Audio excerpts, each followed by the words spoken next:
Hi everyone, so I'm back with another video for Sword of Convaleria, and this time I'm going to be going over the characters you may want to consider when you're re-rolling, or just great characters to build for your account. These are the characters that will have the best value for your account, and that are considered the highest tier characters in the game at global launch. So let's just get into this. First we have Inanna. She's a support character that offers a combination of healing, buffs, and reaction skills. Honestly, she's really busted. She just has so much going on in her kit. Each character in this game has a trait skill and a set of skills. Inanna's trait skill heals 2 allies with the lowest HP and bestows a random buff. Her skills equally offer healing and support. Her skill Guard offers attack and defense enhancing and grants immunity to debuffs. Her skill Princess's Prayer allows an ally who has already acted to act again, granting them increased attack and magic defense. If the target is her guard, she also restores their HP. Her skill, Princess's Comfort, allows Inanna to heal all allies in a certain range and dispels their debuffs. Her final skill is Flee of the Princess. With this skill, Inanna sacrifices a certain amount of her HP to remove all debuffs that she has on herself and grants herself invisibility. She also gains an enhancement to her healing ability. In addition, it extends the range of her healing, allowing her to heal more allies in the area within the extended range. Inanna is a very powerful unit and has a lot of positives for her. She's a powerful healer with potent group healing. She's an amazing core support character that you can use with any team. She provides both damage and defensive buffs for herself and for her allies. She has a skill that allows her allies to act again. She has high magic defense, so she's a great unit against magic users. She also has a reaction skill that reduces incoming single target attacks. It's not shocking at all that after a year of the game launching in the Taiwan server, she is still a top tier unit. But that doesn't mean she doesn't have any negatives to her at all. Inanna has poor offensive capabilities. She's really a support unit. Her speed is also very low, so you really need to be considerate in planning how you're going to use her skills and getting the timing of those right. Her healing range is also smaller than other healers. And her skill that grants invisibility for 2 rounds and continuous healing unlocks late game. With that said, Inanna is an incredibly versatile unit, and she's absolutely future-proof. She's just an incredibly powerful support character that has everything that you would want in a support character. She heals, she provides buffs, and she's essentially a dancer from Fire Emblem, where she's allowing a character to take another action. So she's all of that rolled into one. She's absolutely a top tier character. Next we have Beryl. She's another top tier, versatile character, offering both offensive and supportive capabilities. Beryl's trait skill increases her magic attack, and at the start of a turn, it grants Beryl a chance to gain 1 buff and restores 1 energy. Her first skill, Wall of Flame, is a magic attack, where Beryl chooses 1 enemy within the cross-shaped range around her, dealing AoE damage to all enemies within 5 tiles on the same row, and changes the tile into burning.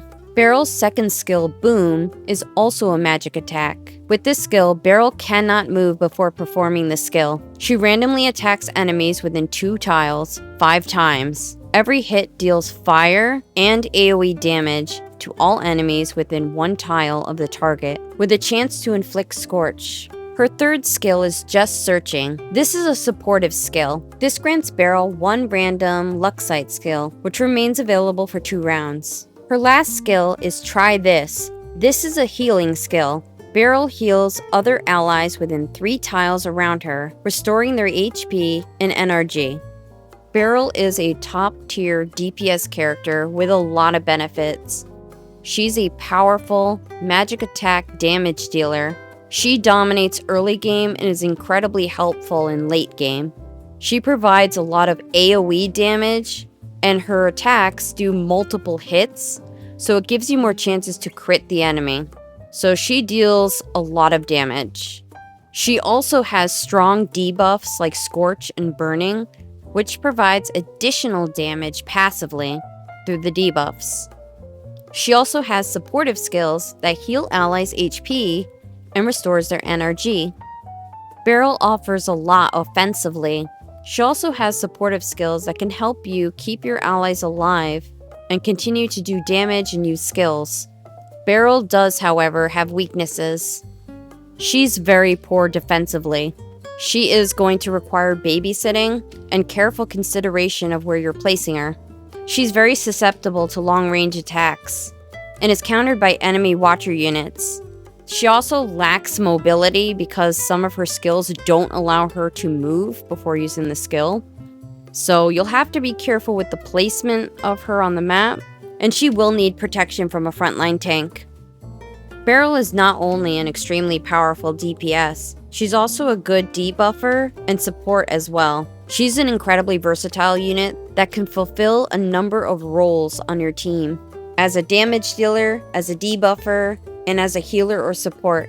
The next character is Call. She has exceptionally high mobility, provides high damage output, and can dispel debuffs. She performs extremely well against waves of enemies. Her trait skill, Killer Instinct, allows her to gain increased jump, enabling her to leap across trenches. If there are no allies nearby, her physical attack and crit rate increase. She gains Act Again after executing an active attack on an enemy from the side or behind and successfully defeating the target. Call's first skill is Obliterate. It's a physical attack where she unleashes multiple instances of damage. Prior to attacking, if there are no allies nearby, she bypasses the enemy's assist-type skills.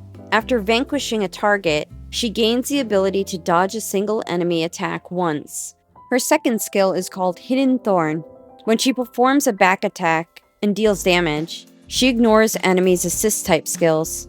Her third skill is called Mask, and this is a self-healing skill. It dispels some debuffs from her, restores her HP, and allows her to gain a crit boost and invisibility effects.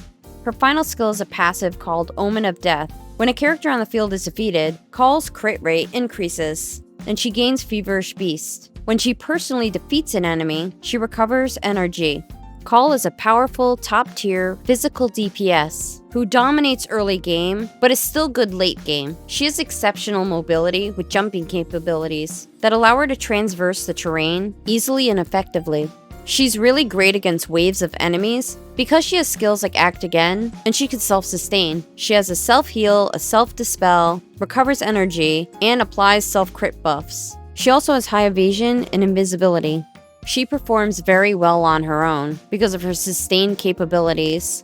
She does have some drawbacks because of her skill kit. For example, she can't take advantage of her trait skill versus bosses with high health. She also has to defeat the enemy to trigger Act Again. Also, while she has good sustained capabilities, she does need some long-range support to help her control the battlefield so she doesn't get overwhelmed. Her skill kit also requires her to attack enemies from behind or from the side in order to benefit from her skills. Call is a powerful DPS with great self-sustain, who performs exceptionally well early game and great late game. She can also help you control the battlefield really easily because of her exceptional mobility.